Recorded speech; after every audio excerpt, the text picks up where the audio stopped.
Vamos abrir a palavra de Deus agora.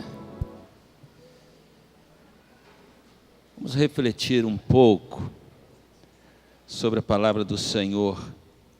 João, capítulo 6. O verso 66. João 6, 66. Daquela hora em diante, muitos dos seus discípulos voltaram atrás e deixaram de segui-lo, tentados a recuar. Esse é o tema da mensagem de hoje, tentados a recuar. Se fosse nos dias de hoje, diríamos que os membros de determinada igreja estariam se afastando para o mundo ou mudando de igreja, não é? Nós somos muitas vezes tentados a recuar quando a palavra não nos agrada, quando a palavra não massageia o nosso coração, quando as nossas expectativas se frustram, porque às vezes a pessoa vem com uma ideia, com uma expectativa, e suas expectativas não são satisfeitas, e por conseguinte, a tentação é retroceder, a tentação é recuar. Não foi diferente nos dias de Jesus. Já eram poucos os seguidores, porque os judeus, de uma forma geral, rejeitaram a Jesus. E daqueles que o estavam seguindo, a maioria estava seguindo mal intencionadamente. E então, João, o apóstolo, ele registra dizendo: desde então, muitos dos que o seguiam o abandonaram, o deixaram. E o pano de fundo desta palavra está no início do capítulo. E eu quero te convidar a passear um pouco pela Bíblia Sagrada neste capítulo 6.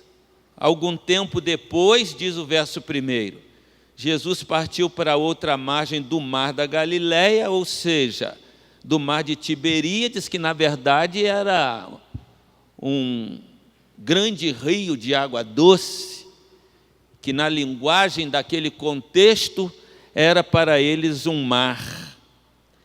E o verso 5 diz: levantando os olhos e vendo uma grande multidão que se aproximava, Jesus disse a Filipe: onde compraremos pão para esse povo comer? Jesus logo pensou na provisão daquele povo. Ele perguntou a Filipe, mas ele mesmo sabia o que fazer. Ele perguntou para testar o seu discípulo, qual seria a sua reação. Mas Jesus já sabia o que fazer. Ele vê uma multidão, ele pensa na necessidade de satisfazer aquela multidão, porque sabia ele da razão que levava aquela multidão a procurá-lo. Jesus sabe quais são as nossas motivações. Por que você está aqui? Por que você o procura? Jesus já sabia da motivação daquela multidão e providenciou aquele grande milagre, que foi a multiplicação dos pães e dos peixes. Mas o texto continua no verso 14 e diz assim: depois de ver o sinal milagroso que Jesus tinha realizado, o povo começou a dizer: sem dúvida, este é o profeta que devia vir ao mundo. Sabendo Jesus que pretendiam proclamá-lo rei à força, retirou-se novamente sozinho para o monte. Retirou-se novamente. Porque em alguns textos bíblicos, afirmam eles que quando a multidão o assediava, com uma intenção que não era a intenção divina, Jesus se retirava para orar. Sabe por quê? Para não cair na tentação que os homens caem. Os homens gostam de ser bajulados, gostam de ser elogiados, gostam de nos desviar do caminho de Deus, porque elogios muitas vezes nos desviam do foco. E Jesus, o que ele fazia? Quando ele via uma tentação como esta, que parece ser pequena, mas não é, é uma tentação muito forte, o poder seduz, Jesus se retirava para orar. Se ele agia assim, muito mais nós. Possivelmente hoje nós procuraríamos o microfone, né? Nós procuraríamos onde está a câmera para filmar. Jesus se refugiava nos montes para orar. É isso que o texto diz. Novamente ele foi sozinho para o monte. Depois de ter feito aquele grande milagre, deixou a multidão sozinha. E a multidão ficou atordoada. O verso 16 diz: ao anoitecer, seus discípulos desceram para o mar. Entraram num barco e começaram a travessia para Cafarnaum. Já estava escuro e Jesus ainda não tinha ido até onde eles estavam. Soprava um vento forte e as águas estavam agitadas. Depois de terem remado cerca de 5 ou 6 quilômetros, viram Jesus aproximando-se do barco, andando sobre o mar, e ficaram aterrorizados. Mas ele lhes disse: sou eu, não tenham medo. Os discípulos agora ficam pasmados, porque veem Jesus, já era noite, vindo, caminhando normalmente sobre as águas. Quem é que podia fazer isto? Só Deus. Só Deus tem poder sobre a natureza. E é interessante que para nós parece normal a palavra de Jesus, mas ela não é tão normal assim, ela não é tão simples como parece. Mas ele lhes disse: sou eu.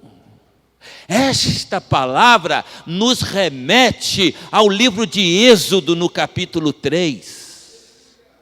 Quando Deus se apresenta para Moisés numa sarça ardente, e Moisés então volta-se para lá, e Deus lhe dá uma missão: você vai ao Egito para libertar o meu povo. E Moisés pergunta: eles vão querer saber quem é o Deus que me enviou. E Deus então diz para Moisés: quando te perguntarem o meu nome, você vai dizer: eu sou, te enviou. Jesus está dizendo para eles: o eu sou que apareceu para Moisés está aqui com vocês, andando sobre as águas. Sou eu sou. E ele vai usar essas expressões inúmeras vezes. Eu sou eu que falo contigo. E meus amados, O texto não para por aí. No verso 25, a multidão começou a procurá-lo porque ele havia se retirado para orar. E a multidão estava atrás dele. Mas ele se refugiava porque sabia que a intenção deles não era legítima. Não era a intenção de buscar a Deus. Por isso o verso 25 diz: quando o encontraram do outro lado do mar, perguntaram-lhe: mestre, quando chegaste aqui? Eles não o viram pegar num barco. Não sabiam que ele tinha andado sobre as águas. Mas Jesus não deu nem bola para a pergunta deles. Jesus não está preocupado em satisfazer as nossas curiosidades. Vocês já viram que nós temos tantas curiosidades, mas como que isso vai acontecer? Como que isso aconteceu? Como é que será? Jesus não está preocupado em satisfazer nossas curiosidades. E por isso ele diz: a verdade é que vocês estão me procurando, não porque viram os sinais milagrosos, mas porque comeram os pães e ficaram satisfeitos. Meus amados, cabe-nos uma reflexão aqui. Onde esses pregadores, onde essas igrejas que estão querendo satisfazer as necessidades físicas e pessoais das pessoas encontram respaldo bíblico? Onde? Onde elas encontram respaldo? Onde esses falsos pregadores encontram respaldo? Se Jesus lhes disse, quando os viu, na verdade, vocês estão me procurando não porque viram os sinais milagrosos. Eles estavam acostumados e sabiam que as evidências da manifestação de Deus eram os sinais milagrosos, porque Deus também disse para Moisés: você vai descer ao Egito e você vai pegar esse cajado, quando você colocá-lo no chão, ele vai transformar-se numa serpente. Quando você pegá-lo, ele vai transformar-se novamente num cajado. Você vai derramar água e aquela água vai transformar em sangue. Vocês entendem por que o primeiro milagre de Jesus foi transformação de água em sangue? Vinho representa sangue. Numa festa de casamento, ele transformou água em vinho. Eles estavam acostumados com os sinais. Para as pessoas de hoje, elas estão presas aos sinais. E muitos milagres não acontecem em nosso meio porque transformamos os sinais em um fim em si mesmos. E nos esquecemos que os sinais apontam para alguma coisa que está além, alguma coisa maior, e no nosso caso, aponta para Jesus. Vocês estão me seguindo porque, na verdade, vocês estão me procurando, não porque viram os sinais, mas porque comeram o pão e ficaram satisfeitos. Vocês estão atrás de comida, vocês estão atrás de roupa para vestir, vocês estão atrás de carro novo, vocês estão atrás de casa, vocês estão atrás de conforto. Eu não vim para dar essas coisas para vocês. Vocês não entenderam ainda. E há muita gente invadindo as igrejas que ainda não entenderam por que Jesus veio.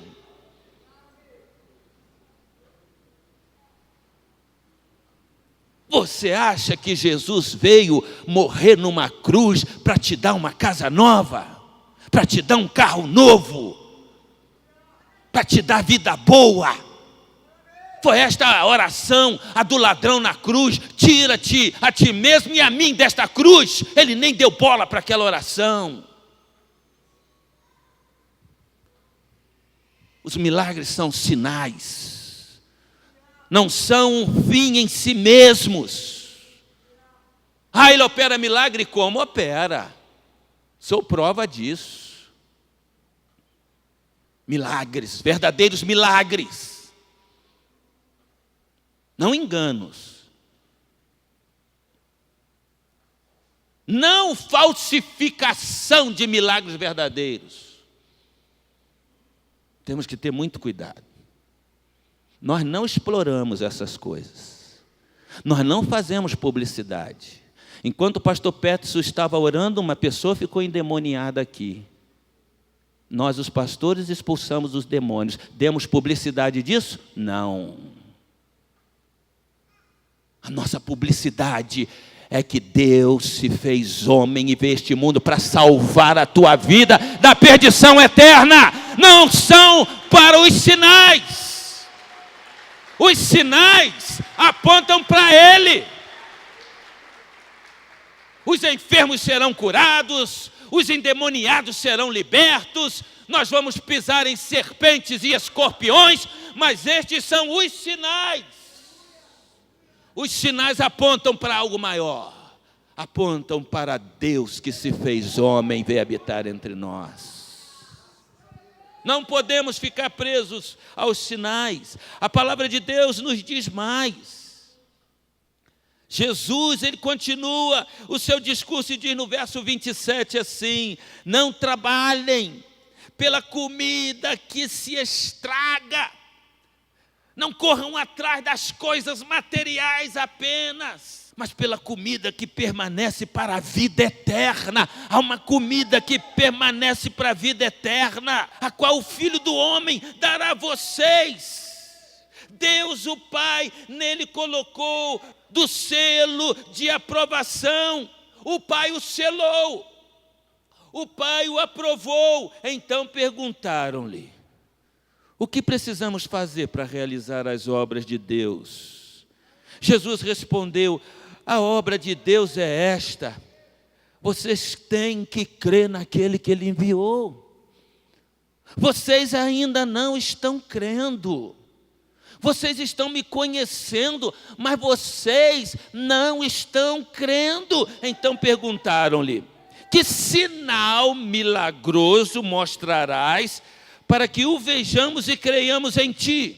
Que farás? Os nossos antepassados comeram o maná no deserto, como está escrito: Ele lhes deu a comer pão dos céus. O maná que todos os dias os alimentavam. Eles estão dizendo: o Moisés deu aos nossos pais comida todos os dias, e você vai nos dar só aquele pãozinho lá? Vai ficar nisso? Ou todos os dias nós teremos pães? Declarou-lhe Jesus: digo a verdade, não foi Moisés quem deu a vocês pão do céu, mas é o meu Pai quem dá a vocês o verdadeiro pão do céu. É o meu Pai. Vocês ainda não estão sabendo. Ele não quer dar a vocês comida para se alimentarem todos os dias. Ele quer dar para vocês o pão que vai gerar em vocês uma vida eterna. Uma vida eterna. Pois o pão de Deus é aquele que desceu do céu e dá vida ao mundo. Ele havia descido do céu. Isto remonta ao capítulo 1 de João. No princípio era o Verbo estava com Deus, o Verbo era Deus, o Verbo se fez carne, o Verbo habitou entre nós, e nós vimos a sua glória, como a glória do unigênito do Pai. O Pai lhe deu vida e deu vida a todo mundo. Disseram eles, ainda não tinham entendido. Senhor, dá-nos sempre desse pão. Você lembra dessa frase? A mulher samaritana, no capítulo 4 de João, dá-nos desta água para a gente não vir aqui pegar água. Eles estavam seguindo Jesus, queridos. Mas eles ainda não tinham entendido. Não tinham entendido o objetivo da vinda de Jesus. Dá-nos sempre deste pão. Então Jesus declarou: eu sou o pão da vida. Aquele que vem em mim nunca terá fome. Aquele que crê em mim nunca terá sede. Eu sou Deus entre vocês. Vocês não se aperceberam disto? Eu vim para que vocês matem a fome, matem a sede de vocês. Fome de Deus, sede de Deus. Eu vim saciá-los, eu vim preencher o vazio dos corações de vocês. Eu sou. Mas como eu disse, olha o verso 36. Mas como eu disse, vocês me viram, mas ainda não creram. Vocês me viram, mas ainda não creram que eu sou o Deus que se fez homem na pessoa do Filho. Jesus não é um fazedor de milagres. Há muita gente invadindo as igrejas em busca do fazedor de milagres. Não, você tem que vir em busca de Deus na pessoa de Jesus, para adorá-lo, para bendizê-lo, para proclamá-lo como o Rei dos Reis e Senhor dos Senhores. Este é o objetivo número 1, adorá-lo. Não sair da minha casa para vir buscar um milagre. O milagre é consequência. Sair da minha casa para vir adorá-lo. Adorar o Rei dos Reis, o Senhor dos Senhores. Todo aquele que o Pai me der, virá a mim. E o que vem a mim, de maneira nenhuma o lançarei fora. De maneira nenhuma o rejeitarei. Em Jesus, Ele mesmo disse: quando eu for levantado da terra, a todos eu atrairei a mim. Em Jesus todos somos atraídos para a presença de Deus. Deus não escolheu alguns para salvação e alguns para perdição. Deus não tem prazer na morte daquele que ainda não conhece a Jesus. Mas às vezes os objetivos são equivocados. Procuramos em Jesus para satisfazer as nossas necessidades humanas e pessoais. Mas temos que procurar Jesus para que Ele nos dê a vida eterna. E eu quero concluir dizendo para você o que o próprio Senhor Jesus disse: quem não comer a minha carne, quem não beber o meu sangue, não tem parte comigo. Comer a carne, beber o sangue, significa mais do que envolvimento, significa comprometimento. Jesus quer pessoas que estejam comprometidas com Ele. Aquela multidão estava envolvida, completamente envolvida. Há muita gente religiosa envolvida, em busca dos benefícios pessoais. Mas Jesus estava buscando pessoas comprometidas. Vocês têm que comer a minha carne. Eu sou o pão. Vocês têm que comer a minha carne. Vocês têm que beber o meu sangue. É mais do que envolvimento. É comprometimento. Quando eles ouviram isso, começou a vazar. Começou a mudar de igreja. Começou a ir embora. Não, eu vim aqui buscar meu milagre. Eu vim aqui buscar meu pão. Que isso? Agora eu tenho que comer a carne, beber o sangue ainda, o que era proibido para o judeu. Beber o sangue de alguém. Jesus diz: vocês têm que ter intimidade comigo. E Jesus não está em busca de pessoas que não acreditam de verdade que Ele é o Deus que se fez homem, que veio restaurar a nossa alma. Por isso Ele diz para os discípulos: querem ir embora também? Se fosse hoje, ficaríamos preocupados, né? A congregação está diminuindo o número de pessoas, e agora o que vamos fazer? Jesus não tinha esse tipo de preocupação. Vocês querem ir embora também? Podem ir. E o que Pedro responde? Para quem iremos nós? Para quem iremos nós? Você já ouviu falar em crente desviado do Evangelho? Lembram-se da resposta da minha mãe aqui, dando testemunho um dia, quando alguém perguntou para ela, 90 anos de idade, a senhora nunca se desviou do Evangelho? Ela diz: desviar para onde? Desviar para onde? Crente de verdade não tem essa palavra no seu dicionário, desviar. Desviar para onde? Pedro está dizendo: nós vamos desviar para onde? Nós vamos para os braços de quem? Para quem iremos nós? Só tu tens as palavras de vida eterna. Louvado seja o nome do Senhor. Glória seja dada ao nome do Senhor. Só Jesus tem as palavras de vida eterna, ou seja, as palavras que podem garantir a você a vida eterna. Que Deus nos abençoe, amém? Amém, Jesus.